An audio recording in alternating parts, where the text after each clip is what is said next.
Mga kahuan, panoorin ang video na ito upang alamin ang pinaka-latest na balita tungkol sa lagay ng panahon at bagyo. Update today.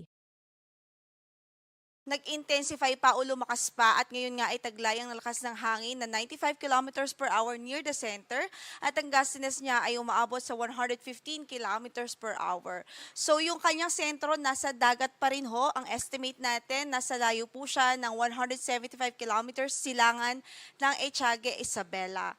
Again, ang kanyang sentro po nasa dagat pa pero yung radius niya at kabuuan ng diametro niya ay halos nakakaapekto sa halos buong Luzon at Visayas at ilang bahagi po ng Mindanao. Kaya't kung makakita nga po natin sa satellite, yung mga pag-ulan, halos covered po yung Luzon, Landmass, and Visayas areas and some parts of Mindanao.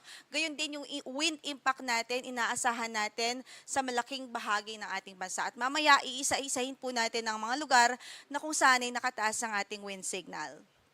Kaugnay dyan, signal number 3 na po ngayon. So nagtaas na po tayo sa signal number 3 dito sa Isabela, Kalinga, Mountain Province, Ifugao, central portion ng Abra, Benguet, Quirino, Nueva Vizcaya, northern and central portions ng Aurora, northern portion ng Nueva Ecija, Pangasinan, La Union, central and southern portions ng Ilocos.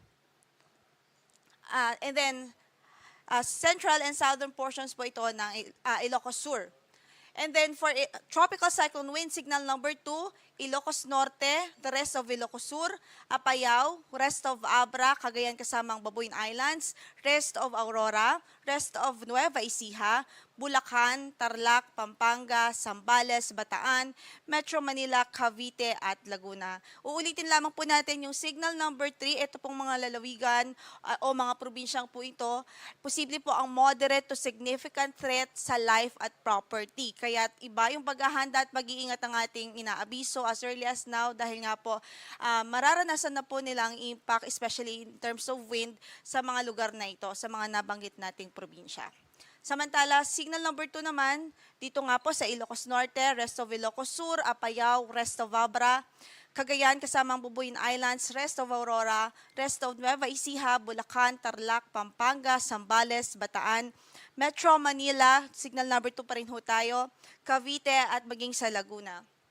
Signal number 2 rin sa Rizal, Quezon kasama ng Polillo Islands, Camarines Norte, Camarines Sur at maging sa Catanduanes. Habang signal number 1 naman, dito po sa mga blue shaded areas na ito, Batanes, Batangas,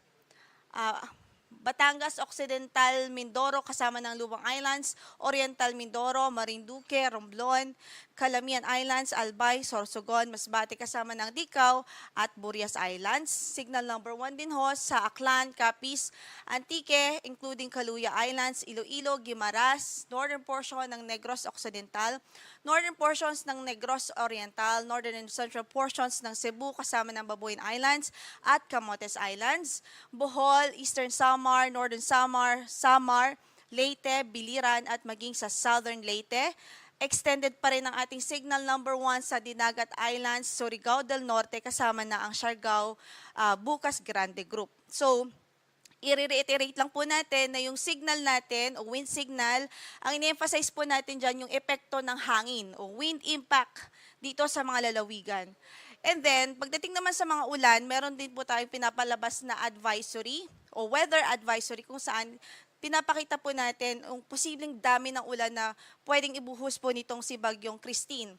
So, intense to torrential o halos buhos talaga ng mga pag-ulan ang inaasahan natin sa araw na ito sa Cagayan, Isabela, Apayao, Aurora at maging sa Quezon Province. Habang heavy to intense o medyo talagang heavy pa rin ng mga pag-ulan at pagbuhos ng ulan o downpour sa natitirang bahagi ng Cagayan Valley, rest of Cordillera Administrative Region, Ilocos Region, rest of Central Luzon, Rizal at maging sa Camarines Norte. Moderate to heavy naman o yung mga katamtaman hanggang sa malakas na mga pag-ulan ang pwedeng maranasan sa natitirang bahagi ng Calabarzon, sa Metro Manila, Occidental Mindoro, Oriental Mindoro, Marinduque, Romblon, Calamian Islands, Camarines Sur, Catanduanes, Masbate, Albay, Sorsogon at Western Visayas. Again, kailangan po natin ito ma-emphasize dahil ito po yung mga lugar kung saan concentrated yung malalakas na mga pag-ulan na dulot nga po nitong si Bagyong Christine. And kung hindi man po mabanggit dito, nasa forecast po natin yan, ibig sabihin posible na cloudy po sila at may mga pag-ulan pa rin, light to moderate rains na mararanasan, na dulot pa rin ni Bagyong Christine. Bukas naman, o tomorrow, intense to torrential pa rin ang inaasahan sa Pangasinan, Zambales at La Union. Heavy to intense naman sa natitirang bahagi pa ng Ilocos Region, Cordillera Administrative Region at maging sa Bataan. Dito naman po, moderate to heavy o katamtaman hanggang sa malakas na mga pagulan sa Cagayan Valley, Tarlac, Pampanga, Nueva Ecija, Bulacan, Metro Manila, Cavite, Batangas at Occidental Mindoro. And then by third day, kung mapapasin niyo po, nababawasan yung lugar kung saan ay posible yung matataas o malalakas na mga pagulan dahil papalayo na po ito. Inaasahan natin by Friday, papalayo na po sa ating landmass ang bagyo. So, posible na lang na maulan doon ay ang Pangasinan, Zambales at maging sa La Union. Okay, babalikan lamang po natin itong track na ipinalabas po ng Pag-asa as of 5 p.m. sa ating latest bulletin. So, ito nga po yung kanyang sentro at makikita po natin halos northwestward na yung kanyang movement. Northwestward and then west-northwestward na movement in the next few hours. And posible na kung hindi po magbago ang kanyang direksyon at ang kanyang track, ay magla-landfall po ito sa northern Luzon area o dito po sa area po na ito between southern portion ng Cagayan hanggang sa northern portion ng Aurora. Either tonight po 'yan o mamayang madaling araw. So mag-monitor tayo at mag-antabay sa sa update ng Pag-asa. But kailangan pa rin nating ipaalala na kahit hindi pa po ito nagla-landfall, prior to landfall ay mararanasan na po yung radius ng bagyo nito at yung eye wall. Posibleng mauna na po ang maranasan bago pa po yung sentro. So importante, by this time ay actually dapat earlier pa ay handa na po tayo at nakapag-prepare na po tayo. So sa ating forecast, magkukross po ito dito sa ating landmass, Luzon landmass, and maapektuhan nga po halos buong Luzon and some parts of Visayas, and then eventually mag-emerge sa karagatan po ng West Philippine Sea before exiting the Philippine Area of Responsibility. So kung hindi po magbago yung ating track, posible po that by Saturday early morning, nasa labas na po ito ng ating Area of Responsibility. Ito naman yung mga lugar kung saan posible pa rin ang mga gusty condition ng winds.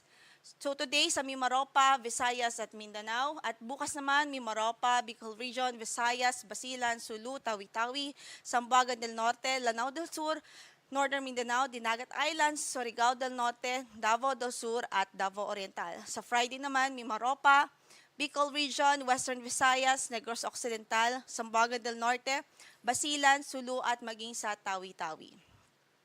At lastly po yung ating gale warning, nakataas po yan halos sa buong Luzon, maliban nga po dito sa part na ito ng Palawan, and halos buong Visayas din, maliban sa Siquijor. Pero ito lang po yung concentrated, yung malalakas na o malalaking alon. Then the rest of the country, halos maalon pa rin naman ho ang karagatan. So ibig sabihin, delikado pa rin ho at hindi pa rin po ay na-advise na pumalaot sa halos buong kapuluan. And then yun nga, concentrated yung ating gale dito po sa red shaded portions na coastal areas.